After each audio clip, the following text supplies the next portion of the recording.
I was told yesterday to stop talking about food.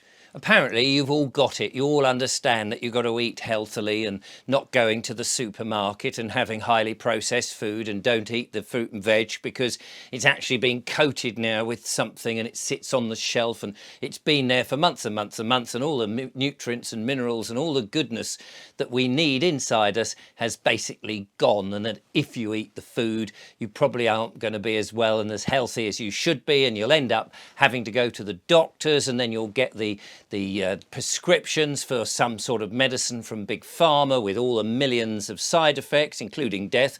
And that will keep you sort of on that treadmill to not being very well, and you still go back to the supermarket and not eat anything. So apparently, so I was told by a friend of mine, he said, move on, Richard, we've had enough about food. We don't want to hear any more about it. You've got to be relevant. That's why your numbers are dropping. And I said, oh, right, okay. So, all right. So apparently you've had enough about food and health and those things. So we'll make it more relevant. We'll talk about, what should we talk about? Submarines? Oh no, that's yesterday's story. What about Nigel Farage and his bank account then? We're supposed to, I suppose, feel sorry for Nigel Farage, but maybe this is a bit of a wake-up call for all of us to understand how the banking system is not really working in our favour. And of course, I think Nigel Farage's message was, well, if they can get to him, they can get to you. And maybe that's true. But I watched a few of these things, but I didn't hear Nigel Farage say things like, well, that's fine, I'll take my money out and put it all into Bitcoin or some of these other cryptocurrencies. Maybe he did, maybe I missed that, I'm not sure. But I keep being told, oh no, Richard, Bitcoin's the answer. Everybody should go into Bitcoin because it's this block server or this chain thing, whatever that means. And so therefore it's all very safe and they can't get to it and they can't shut it down. Unless, of course, they turn the electricity off or stop the internet or something, from what I understand. But apparently it's once it's on your wallet, it's yours, and you become your own personal bank. Now, I'm sure that I'm going to get some more people on the show who will explain the merits of Bitcoin and whether BTC or BSV, whichever one of these different types of Bitcoin is the right Bitcoin. Personally, I find the whole thing a bit worrisome and I don't really understand it. I don't want to sort of think about this blockchain. It always sounds to me like something gone wrong with your lavatory, but never mind that.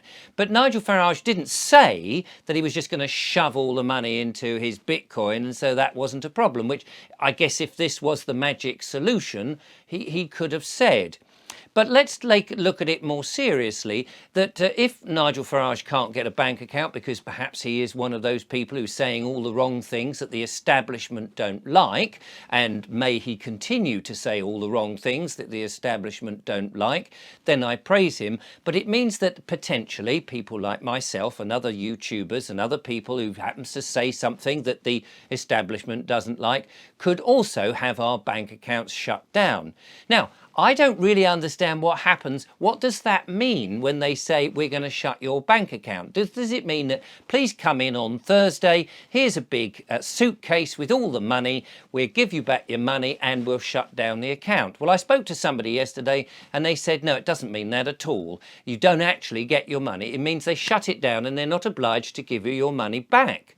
And I thought, well, hang on a minute, that's not fair, is it? That's not right. So here are the three things that I don't like about banks, which I think is worth illustrating. Number one, of course, when you put your money into the bank, it becomes their money. For some legal reason, and I don't quite understand when this happened and why it happened and why we haven't made a fuss about it, but the money you put into the bank, as soon as you get it in, apparently it becomes their money. They have the use of it and they don't actually have to give you it back. I think there's some agreement with the government to say that they will give it to you back, but clearly, as in Nigel Farage's case and anybody else who's had their bank terminated, they can just say, sorry, closing the doors on you, that's it, we're keeping your money because we're not obliged to give it to you. That does not seem fair and there should be outrage. Number two, of course, is if you decide you want to come to the bank and get a considerable sum out in cash rather than just say the 250 from a machine, and you say, I'd like to have 5 grand out please in cash,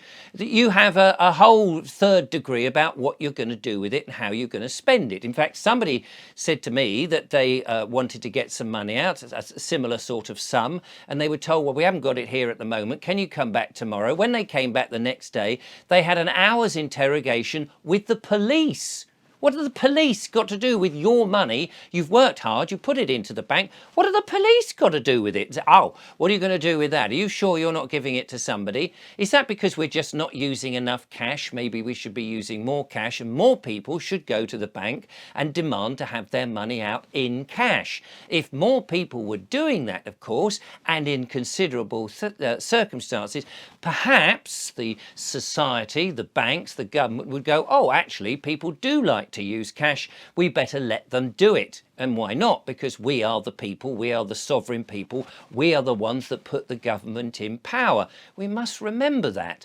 The third thing I'm not keen about with banks at the moment is, of course, if like me, you get paid, I know I get a little bit of revenue from the YouTube adverts that you'll see either side of that.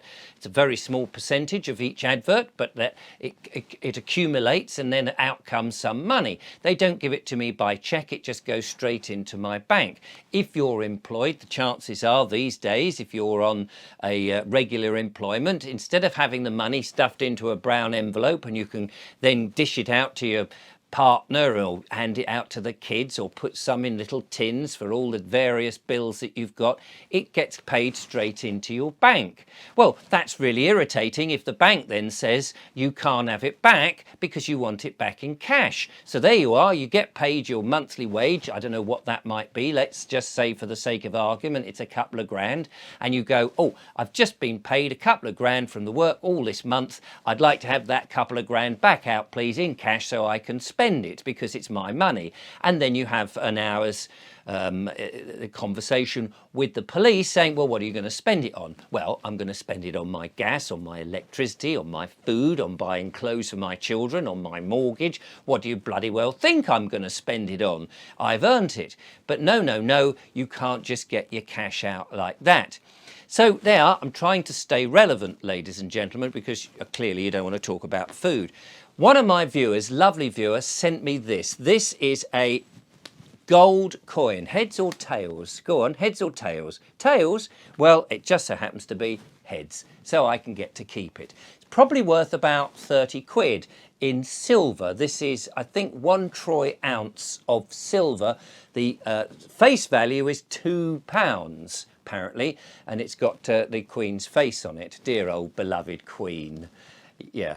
I'd rather have one with the Queen's face, even though she perhaps wasn't as dearly beloved as we all thought, rather than old Charlie boy, who is selling us down the line, left, right and centre, and actually is not hiding the fact that he really doesn't like us. But there we are. I'd rather have one with the Queen's head on it, although I do actually have another one. I've only got 2 bits of silver to my name, and the other one does have the King's head on, and I put it at the bottom of a drawer where I don't have to see it. Whereas this one, I don't know, there's something about the Queen that we've all loved and enjoyed, even though she's still part of that family. But never mind. The thing is, it is real money. You can bang it on the table, you can flash it in front of people, and it's so silver it reflects the light, and I believe you can scratch a window with it. Now, to me, that is real money. I want to be paid in real money. I want to carry real money. I want to feel its worth. I want to feel that this is actually something I want, or that the silver and the gold back a real note that isn't fiat currency, that is actually not debt, but is actually credit-based. And there are systems, and people are developing those systems, in which we can have those notes, so that a bank account, banks rather, can't shut you out and can't say we're going to keep the money. We've got to do something about this. We can't have banks dictating terms like that, because that is grossly unfair. And actually, if everybody makes a run on the bank and say, do you know what, I'd like my money, my weekly money out or monthly money in cash, I think they'd have to think again. Don't you?